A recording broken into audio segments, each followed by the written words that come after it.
I was able to help a dear friend of mine close on her first home today at the age of 50. Mother of three, she struggled financially most of her life, and after closing today, she comes up to me and gives me this great big hug, and she's in tears, and she's just overjoyed and happy because she was able to close on her first home.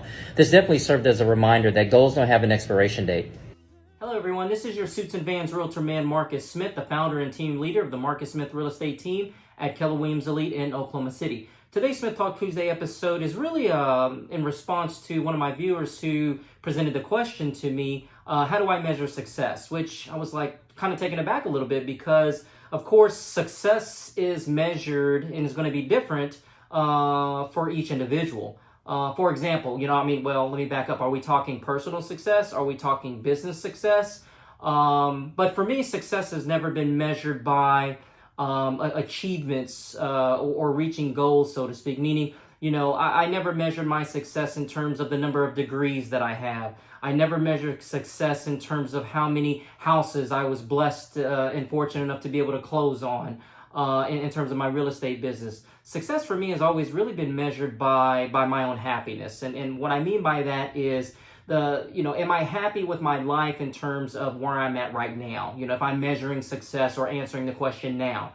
Have I been able to make sure that my family is taken care of? Have I been able to make sure that a lot of my friends and extended family, have been taken care of? Have I made sure that people in my community who need help have been taken care of? And I can say yes to all of those things. And so for me, that's what brings me happiness, which I guess is a way that I look at, success. But success may be different. For example, I just posted on a TikTok a few weeks ago about I was blessed enough to be at a closing. We were closing on a first-time buyer's home. She was 50 years old. She was raising 3 children on her own, and she was closing on her first home. Okay. At the closing, when everything is said and done, and she's handed the keys, she comes up to me and gives me this great big hug, and she's in tears. She's crying because she's just so overwhelmed with joy because this was a goal for her. This was a goal for her that she didn't think that she would ever achieve. And so.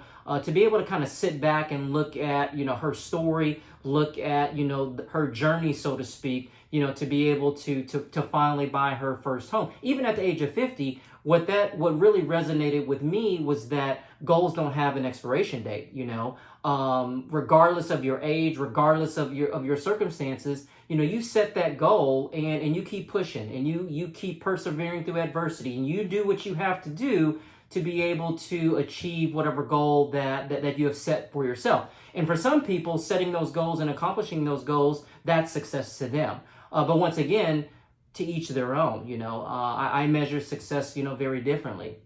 And so what I really want you to get out of this week's episode is that regardless of where you're at in life, okay, you're going to need people, whether that's family members, whether those are friends, whether those are mentors, whatever the case may be. You're going to need people that are going to be there for you to help push you along. Some of you need a kick in the ass. Some of you need that push, to be able to get over the hump, so to speak. I definitely needed it. As I'm going back and reflecting and I'm working on, revisions and edits, within my autobiography that's set to release here, within the next few months.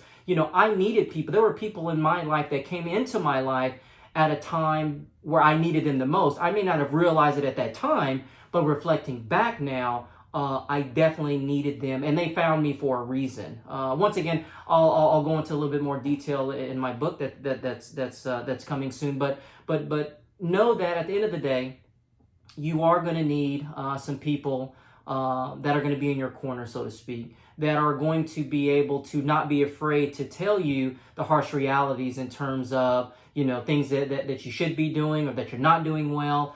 And those are true friends, and a lot of my family and friends know that, if you call me, if you ask me for advice, they know that I'm going to be straight up and I'm going to tell it like it is because that's what some people need. There are a lot of people out there who are afraid and they kind of sugarcoat things, to their friends or family members. But for me, that doesn't help them. All you're doing is you're enabling them to not really push forward.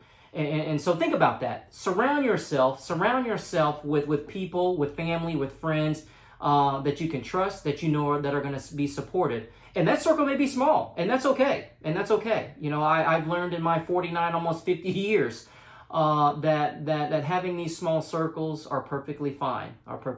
So I hope this episode helps you. I hope it motivates you. I hope it inspires you. And I hope that it provides your own definition of what it means to be successful. All right? You guys have a great day.